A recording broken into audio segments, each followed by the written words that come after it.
Нерюнгринская городская администрация сдержала свое слово, и нерюнгринские семьи, которые раньше жили в аварийных домах, празднуют новоселье. Страх перед суровой зимой остался позади. Отметим, что реализация госпрограммы по переселению граждан из ветхого и аварийного жилья под особым контролем временно исполняющего главы республики Егора Борисова. Подробности в следующем сюжете. В Нерюнгри переселение из аварийного и ветхого жилья сегодня ждут около 1500 семей. Много лет в городе не велось строительство многоэтажных жилых домов и индивидуальных застроек. Переселять жителей из ветхих домов было некуда. С 2013 года начала работать республиканская программа, ныне временно исполняющего обязанности главы республики Егора Борисова, по переселению граждан из аварийного жилья во всех муниципалитетах, подарившая жителям надежду на новое жилье. По данной программе предусмотрено как строительство новых домов, так и закупка квартир на вторичном рынке. И сегодня городские власти наконец вручают ключи от новых квартир настрадавшимся жителям аварийных домов. Я хочу вас поблагодарить за ваше терпение, во-первых, столько лет мучений, и наконец-то свершилось то, что должно было свершиться, возможно, давно.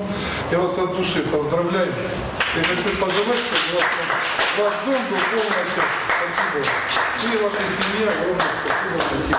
Аварийные дома, проваленный пол, минусовая температура в квартирах, ледяные глыбы в ванной и туалете, огромные счета за электричество зимой, страх перед пожарами. Обо всем этом, как о страшном сне, теперь навсегда забудут семьи, которым в торжественной обстановке городские власти вручили ключи от новых, чистых и ухоженных, отвечающих технике безопасности, квартир в каменных домах. Вы можете с этими ключами уже пойти в квартиру.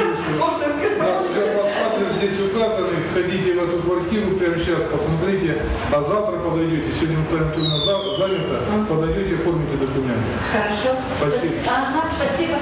Спасибо вам большое.